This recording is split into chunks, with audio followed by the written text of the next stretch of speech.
What's up, Voyage Bros, and welcome back to my YouTube channel. Today, as promised sa previous kong vlog, sabi ko i-share ko yung naging interview experience ko sa US Consulate. Babanggitin ko rin sa video nito yung mga questions na tinanong sa akin ng visa officer. Siyempre, expone ko rin yung mga answers na sinabi ko sa kanya at yung naging conversation namin. Okay, umpisahan na natin. So, yung schedule ng appointment ko for interview is last week lang. First week ng October. Dumating ako dun sa US Consulate Jeddah ng around 6:45 a.m. Sobrang aga ko doon. Although ang schedule ko talaga ng appointment is 8:15 a.m. Bale, pagdating ko doon sa mismong site, napakalaki kasi ng compound ng US Consulate Jeddah. Mag-intimidate ka na agad kasi ang daming mga pulis. Sobrang dami, nagkalat yung mga patrol vehicles sa bawat kanto ng compound na yon. Tapos doon ako nagpark malapit lang sa may, parang open parking siya. Malapit siya sa isang patrol car. So yon, nag-stay lang muna ako doon na inobserbahan ko lang kung may mga tao nang darating, kung saan sila talaga pupunta. Kasi nga, ang naging concern ko nun is hindi ko alam yung saan talaga yung pinaka-entrance niya. Minsan kasi sa mga establishments dito sa Saudi, minsan ang yung front nila ng building ay hindi talaga yun yung entrance ng mga kapag meron kang gagawing transactions. Minsan sa likod nila nilalagay yung mga entrance para sa mga public. So dito sa consulate, so luckily nasa harap naman siya. Tapos kasi napapansin ko na marami ring tao na pupunta sa bandang area na yon. Yun, nagantay muna ako sa loob ng sasakyan. Review ng konti ng DS-160 form na hawak ko. Kasi syempre, tiningnan ko lahat ng details kung ano yung nilagay ko sa sa application form na yon para pag interview na is tama or consistent yung magiging sagot ko. Doon na lang din ako nag-breakfast. Hindi na ako nag-breakfast sa bahay. Diretso na ako dito. Parang hindi ako makakain kasi parang actually kinakabahan na ako nung time na yun. But siguro around 7:40 medyo marami na rin ako nakikita ng mga naglalakad papunta sa entrance ng US Consulate. Lumabas na rin ako sa sasakyan na dumiretso na ako doon. At nakakatawa kasi yung mismong suot ko, sobrang parang above the usual formal.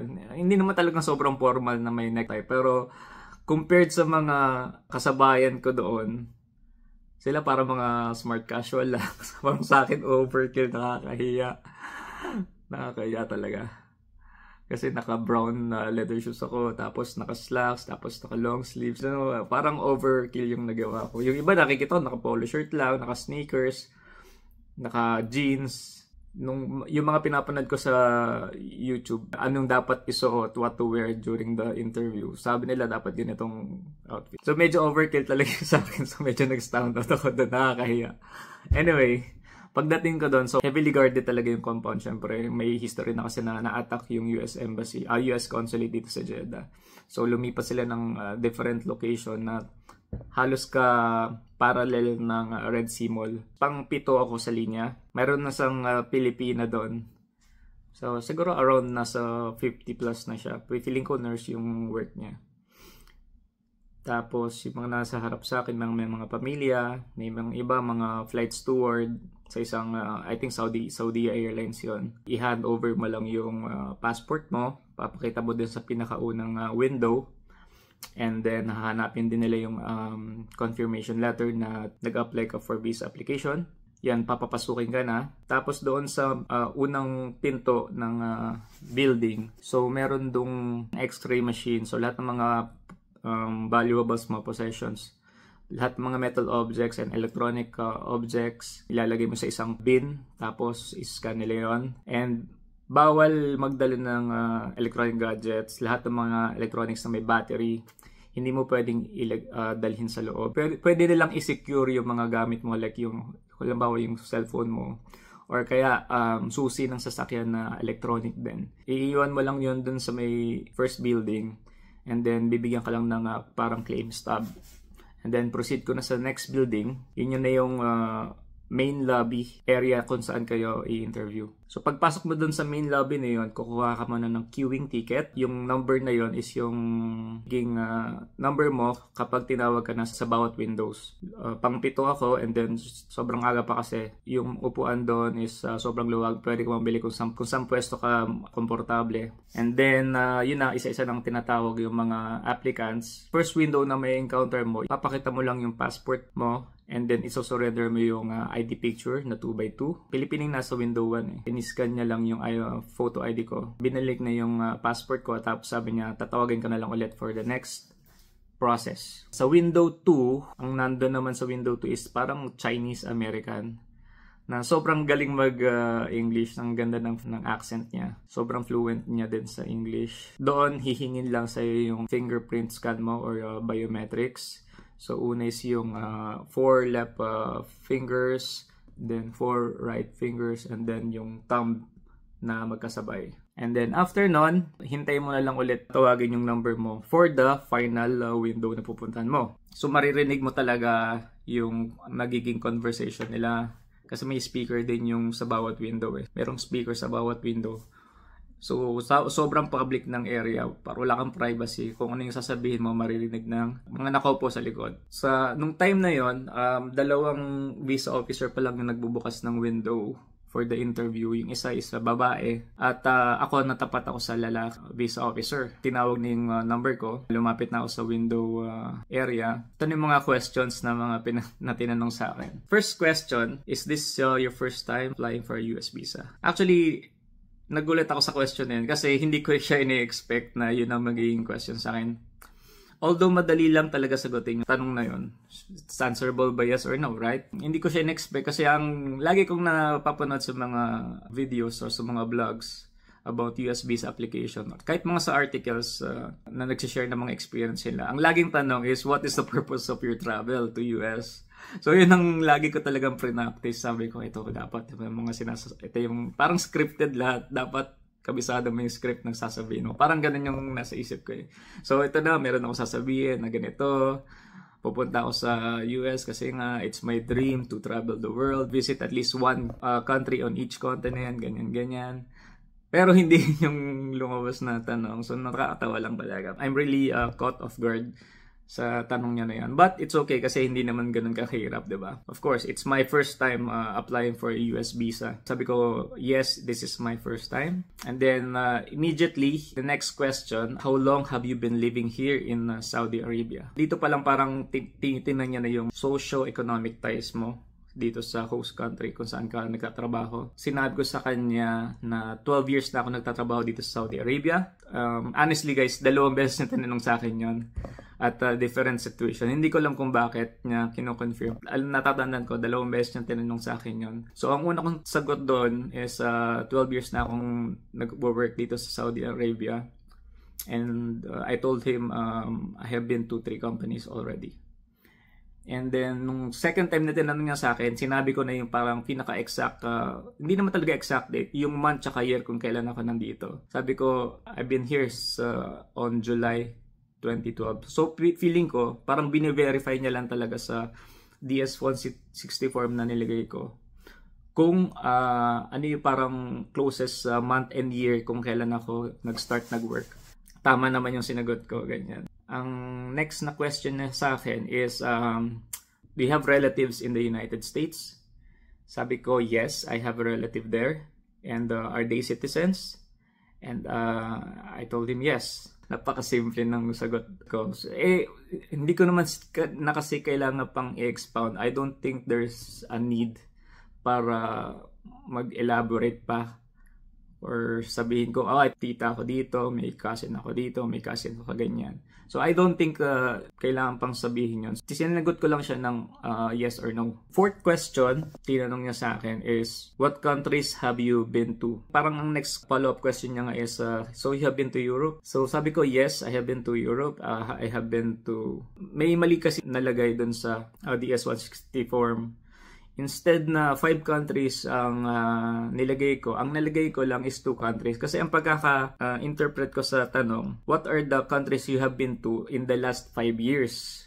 doon sa DS-160 form. Kasi, so akala ko, countries I have visited within the last 5 years. So, ang nilagay ko lang doon is France and UK. So, yun yung nakalagay sa DS-160 form ko. Pero, nung in-explain ko na sa visa officer, sabi ko, sir, actually, I have been to other countries like Turkey, Egypt, Jordan, France, and the UK. Sabi ko, I can show you my previous passports to support that. Kasi nandun yung mga visa stamps eh. Pero sabi niya, no need. Pero ang ginawa niya lang is tiningnan niya lang yung visa ko, yung Schengen visa and UK visa, dun sa mismong passport na hawak niya. Kinonfirm niya lang, okay, you have been to Europe. Next question na tinanong sa akin, how long have you been working in your company? Actually, medyo vague yung sinabi kong answer sa kanya dito. Sabi ko, I have been working for 1.5 years already. Tapos, parang binanggit niya, so you started 2024? Sabi ko, no sir, I started April 2023. So parang, in a way, parang tinitest niya ako kung totoo ba yung sinasabi ko. Parang hindi ba niya yung detail kung kailan ako nag-work talaga. Pero kinorek ko yun. I think mahalaga na point out yun during the interview. Kasi ibig sabihin, alam mo na okay, itong taong to talaga nagsasabi na totoo. Kasi nga, attentive siya. Trinay kong i-manipulate yung sagot niya. Pero, kinorek niya ako. So parang naging, in a way, I will trust this guy. Parang ganun yung naging impression ko sa kanya. Last question na tinanong niya sa akin, okay, what is your total gross monthly salary? So sabi niya total. Hindi ko na inisip na, okay, baka pati mga overtime nilagay ko. Hindi. Kung ano yung nilagay ko dun sa DS-160 form, yun lang din ang sinagot ko sa kanya. So sabi ko, ganitong amount ang sinasahod ko. And then after that, panghuling question, 6th question, sinabi niya, okay, your visa is approved. So, yun. Sobrang saya na sa pakiramdam na marinig mo yung mga ganong katagagaling sa mismong visa officer. Kasi, although may experience ka na, nakakuha ka ng visa sa ibang bansa like Schengen or UK, na feeling mo parang invincible ka na. Pero, kakabahan ka pa rin talaga, di ba?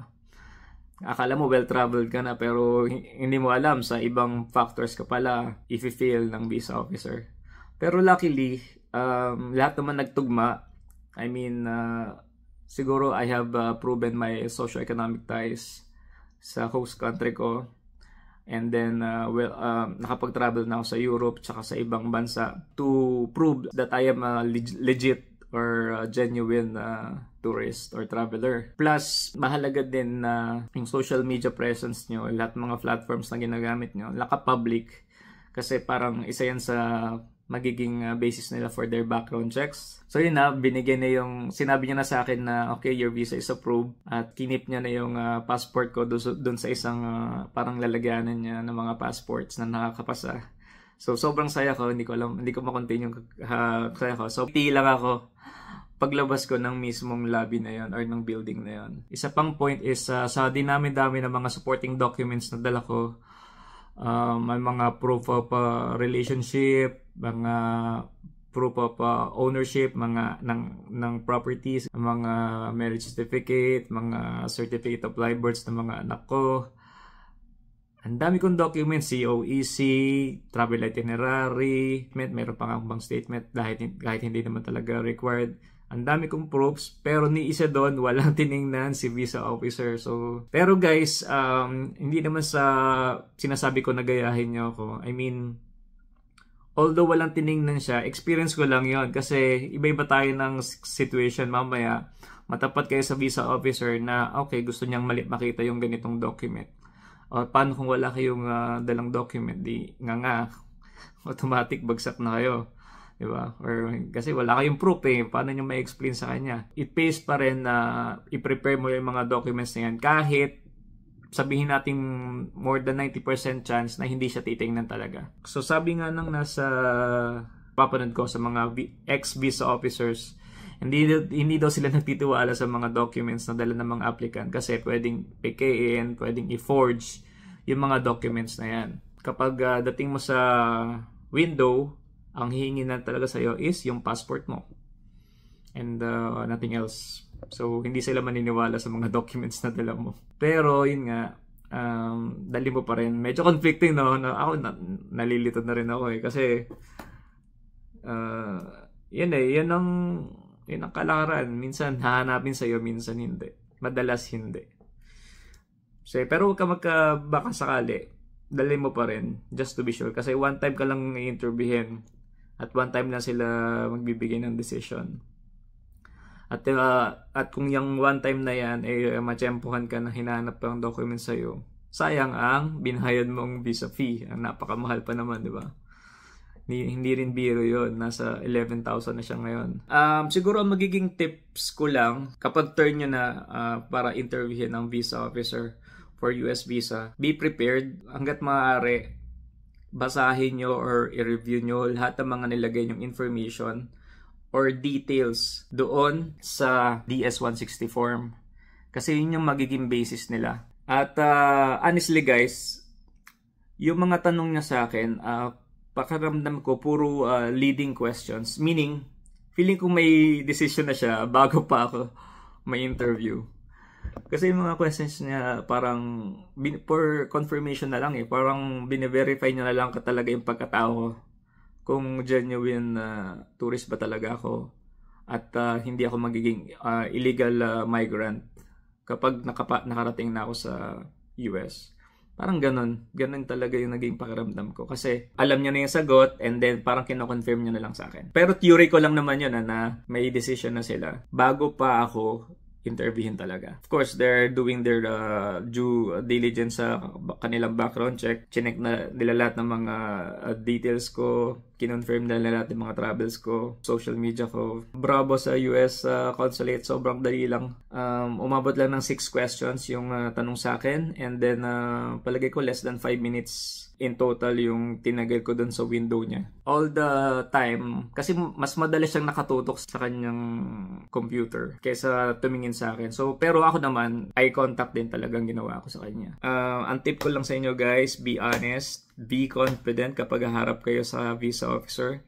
Kasi ako, ang naramdaman ko parang nakipag-usap lang ako sa halimbawa, parang may transaction ka lang talaga na gagawin. Pero sabi nga nila, so hindi mahirap sumagot kapag totoo ang sinasabi mo. Hindi ka mawawala, wala kang kaba na mararamdaman kasi nga, you're telling the truth. So just be honest, be confident, be prepared, and smile. Batiin mo rin yung visa officer and dapat yung aura mo medyo light lang. Huwag masyadong marami kang iniisip. Kasi kapag at the back of your head, marami kang iniisip, baka mag-manifest yun sa mood mo, sa aura mo. And then, doon ka kakabahan. Tapos, kahit hindi ka naman talaga nagsisinungaling, baka ang maging impression ng officer dahil nga sa pagiging kabado mo, nagsisinungaling ka. So, yun lang. At maraming salamat sa mga tumatangkilik sa YouTube channel ko. 200 plus na tayo, sobrang saya ko. Yun lang at maraming salamat Voyage Pros. Pakishare nyo rin yung mga experience nyo sa pagkuha ng US visa dito sa Saudi Arabia para ma-share natin sa mga nag-aambisyon din na nakatungtong sa Amerika. So yun lang guys at maraming salamat at ingat kayo. Bye bye.